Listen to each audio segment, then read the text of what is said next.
यहाँ के सेकुलर लोगों को ये समझ में आएगा आने वाले वक्त में कि ममता बनर्जी और ममता बनर्जी की जो सोच है, उनकी पार्टी की जो सोच है, वो आरएसएस से भी ज़्यादा खतरनाक। तो अक़लियत के लोग ये समझ सकते हैं कि ये हमारे दुश्मन हैं, ये मुल्क विरोधी हैं जिन्होंने महात्मा गांधी का कत्ल किया था। और ममता बनर्जी उसी सोच, सिर्फ ये लिबास अलग ओढ़ी हुई हैं, ये नकाब मुखौटा अलग रखी हुई हैं, लेकिन ये उससे भी ख़तरनाक है। आप खुले हुए दुश्मन को पहचान सकते हैं, लेकिन छुपे हुए दुश्मन को आप नहीं पहचान सकते।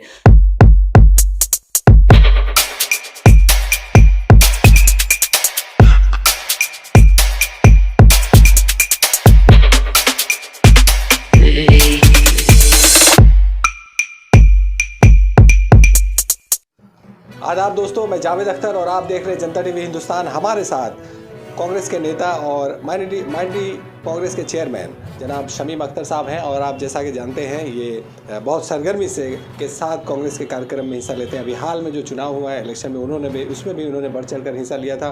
और एक जगह जहां रिगिंग हुई थी, उन्हें इन लोगों ने मिल के रोकवाने की कोशिश की थी और रोकवाया भी था, जिसमें राजा भाई भी हैं और शमीम साहब और इनकी पूरी टीम थी।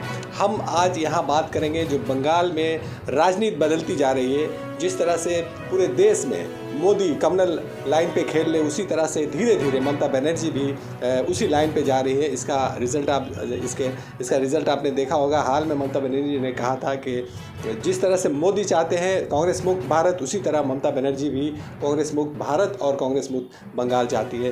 दूसरी तरफ एक और मामला जो उठा है कि बंगाल के 4 मदरसा है, हाई मदरसा है, उसमें 4 महिलाओं को लाया है। और ये पहली बार यहाँ वो हिस्ट्री में रिकॉर्ड हुआ है जहाँ गैर बंगाली, यानी कहा जा सकता है कि माइनॉरिटी लेवल के नहीं हैं, उनको उस ओहदे पर लाया। इन्हीं तमाम मुद्दों पे हम बात करेंगे। शमीम साहब हैं और माइनॉरिटी के नेता, इसलिए इनसे इस बारे में हम जानना चाहेंगे। आप हाल में भी जैसा कि सुना है, ममता बनर्जी ने कहा, बार बार कहते रहते हैं, लेकिन इस बार भी उन्होंने कहा है कांग्रेस मुक्त। आखिर क्या ममता बनर्जी क्या चाहती है? देखिए जावेद भाई, मैं आपको पहले भी कई बार आपके चैनल से मैं सोशल मीडिया के लोगों को कह चुका हूँ कि ममता बनर्जी उसी विचारधारा पर चलती हैं जिस पर बीजेपी, भारतीय जनता पार्टी चलती है। मोदी पूरे देश भर में ये घुर का नारा लगाता है, साइन बोर्ड बना दूंगी। मेरे बोलने का मतलब है कि ये सिक्का के 2 पहलू हैं। आप यहाँ के अक़लियतों को, मैं पहले भी बोल रहा हूँ आपको कि देखिए, अभी जैसे आपने कहा कि 4 मदरसों में गैर मुसलमानों को इन्होंने वहाँ प्रिंसिपल बनाया, ये आज से पहले कभी नहीं हुआ। मैं ये कहना चाहता हूँ कि ये अगर एक मंदिर में जाकर किसी मौलवी को मैं बैठाल दूँ तो वो क्या करेंगे। और इसी तरह से अगर किसी मस्जिद, किसी जो है ना इस्लामिक मदरसा है, उसमें अगर उसके प्रिंसिपल को मैं किसी गैर मुस्लिम को बैठाल दूं तो उनके बारे में वो क्या जानते हैं। मैं कोई फ़िरका परस्ती की बात नहीं कर रहा हूं, मैं कह रहा हूं उसूल की। जो कुदरत का बनाया हुआ निज़ाम है, उस निज़ाम से हमें चलना होगा।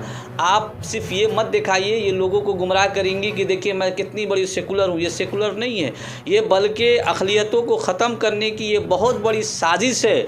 और बंगाल के लोगों को ये समझ में आ जाएगा, मुसलमानों को समझ में आएगा, अक़लियत के लोगों को समझ में आएगा और सेकुलर पसंद लोगों को समझ में आएगा कि ममता बनर्जी जिस राह पर बंगाल को ले जा रही हैं, ये बहुत ही ख़तरनाक रास्ते पर ले जा रही हैं। यहाँ सिवाय बर्बादी के और कुछ भी नहीं होगा।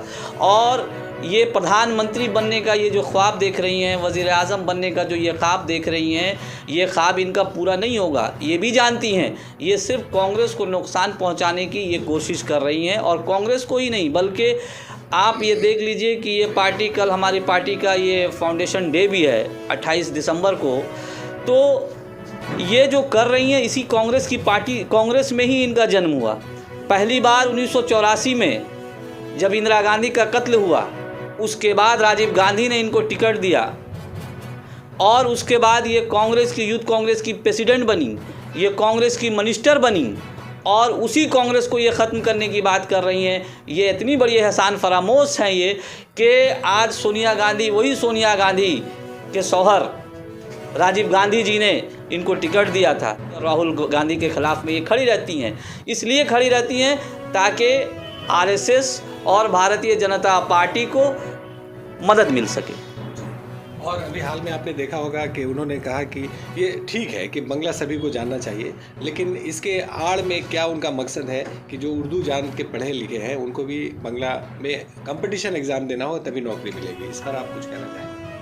देखिए, ये बंगला तो सभी को पढ़ना चाहिए। देखिए, यहाँ का ये बंगाल का ये फर्स्ट लैंग्वेज है और बंगला एकदम किसी भी ज़बान को और तालीम को हासिल करना ये बुरी बात नहीं है।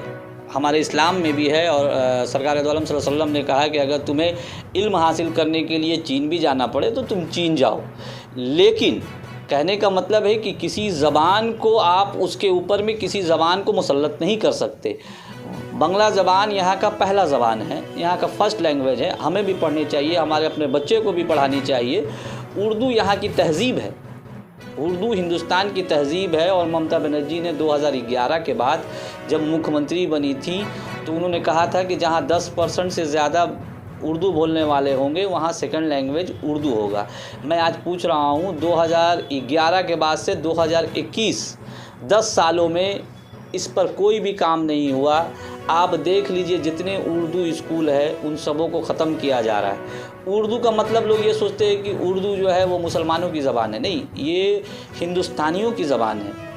तकसीम से पहले जब हिंदुस्तान जब बटा था तो यहाँ उर्दू में कोर्ट में सारे काम होते थे। आप चले जाइए 1947 से पहले के आप दलील निकालेंगे तो वो उर्दू में आएंगे, दस्तावेज़ निकालेंगे तो वो उर्दू में आएंगे या फ़ारसी में, उससे पहले के फ़ारसी में आएंगे। तो मेरा मानना ये है कि देखिए, किसी ज़बान को किसी ज़बान के ऊपर में मुसल्लत नहीं कीजिए। और रही सवाल बंगला तो एकदम सभी को सीखनी चाहिए, इसमें क्या है, यहाँ की फ़र्स्ट लैंग्वेज है।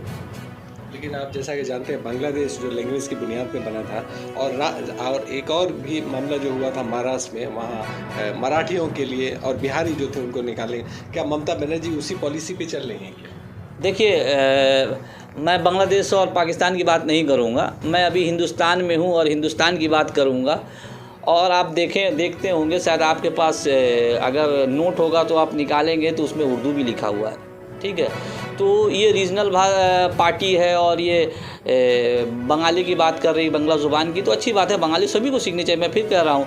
लेकिन जो लोग उर्दू बोलना जानते हैं, देखिए उर्दू का मैं यहाँ पूछता हूँ कि यहाँ बहुत सारे मदरसे हैं, बहुत सारे उलमाए कराम हैं जो यूपी से, देवबंद से, बरेली से, ये लोग जो फारिग होकर आए हैं तो वो लोग उर्दू पढ़ते हैं। आप मस्जिदों में, बहुत सारे गाँव में चले जाएँ, मस्जिद में वहाँ के इमाम, यहाँ की तहज़ीब है, बंगला यहाँ की तहज़ीब है। तो इसको एक दूसरे को मिक्स मत कीजिए। जो बंगला बोलना चाहते हैं वो बंगला बोलेंगे, जो उर्दू बोलना चाहते हैं वो उर्दू बोलेंगे, इसमें कोई बुरी बात तो नहीं है ना। और अब एक थोड़ा रीजनल बातें कर लेते हैं, लोकल इलाका की। जो हाल में अभी कॉरपोरेशन का चुनाव हुआ था उसमें आप भी थे और मैंने आपकी पार्टी भी मुकाबला की है, इसका रिएक्शन क्या हुआ, मतलब क्या लगा रिजल्ट्स? देखिए, मैं एक चीज़ बोलना भूल गया, जो आप इशू पर बात कर रहे थे कि मदरसा के जो 4 प्रिंसिपल को जो गैर मुसलमानों को वहाँ मुसल्लत कर दिया गया है। मैं आपसे एक सवाल कर रहा हूँ जावेद भाई, इससे पहले जो बोर्ड, कॉरपोरेशन बोर्ड थी, उस बोर्ड में ये बताएं कि मंजर इकबाल MIC थे ना, शमसुज़्ज़मा अंसारी थे MIC थे। अभी ये बताइए कि सिर्फ एक मुसलमान को, ये अक़लियतों की बात करती है, मुसलमानों को समझ में आनी चाहिए ये बात, ये अक़लियतों की बात करती है, इन्होंने सिर्फ अभी इस बोर्ड में एक मुसलमान को MIC बनाया है। लेकिन साथ में सना अहमद को बोरो चेयरमैन और रेहाना बाजी को रेहाना खातून का जहाँ सवाल है, तो जब वो CPM में थी तो कुछ दिनों के लिए वो वहाँ पर भी चेयरमैन बनी थी बोरो में, तो उनके लिए मेरे ख्याल से कोई नई बात और कुछ बहुत बड़ा चीज़ उनको नहीं मिल गया है। अब आपने कहा सना अहमद का, तो सना अहमद के वालिद साहब इकबाल अहमद डिप्टी मेयर थे, MLA भी थे, ये काउंसलर है, इनको चेयरमैन दिया गया है, तो इनको ललीपॉप दिया गया है, मुसलमानों को ललीपॉप दिखाया जा रहा है। मैं दावे के साथ कह रहा हूँ कि इसके बाद वाले इलेक्शन में शायद इन लोगों को टिकट भी नहीं मिलेगा। इसके बाद वाले इलेक्शन में देखिए, किसी भी चीज़ को ख़त्म की जाती है ना, धीरे धीरे ख़त्म की जाती है, एक बार ख़त्म नहीं किया जाता है। तो ये धीरे धीरे ये ख़त्म कर रही हैं और मुझे लगता है कि इसके बाद इन लोगों को टिकट भी नहीं मिलेगा। तो इनकी तासुबियत देखिए ममता बनर्जी की और तृणमूल कांग्रेस की, कि देखिए कहाँ थे और कहाँ चले आए, उन्होंने कहाँ लेकर आए।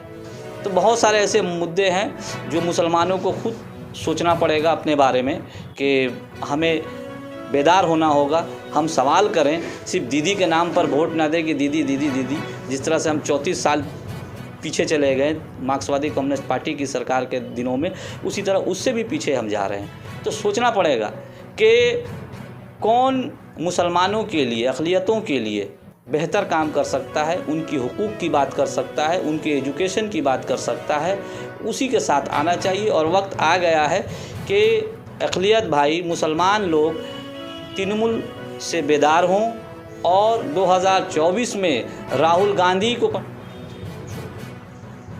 बहुत शुक्रिया शमीम साहब हमारे साथ बातचीत करने के लिए। ये थे शमीम अख्तर साहब, कांग्रेस के नेता हैं, एमपी के चेयरमैन भी हैं, और इन्होंने खुलकर बात रखी और कहा है कि लोगों को सोचना चाहिए और ममता बनर्जी जिस पॉलिसी पे चल रही है उससे होशियार रहने की ज़रूरत है। बहुत शुक्रिया हमारे साथ बातचीत करने के लिए। दूसरे अपडेट के साथ फिर मिलेंगे।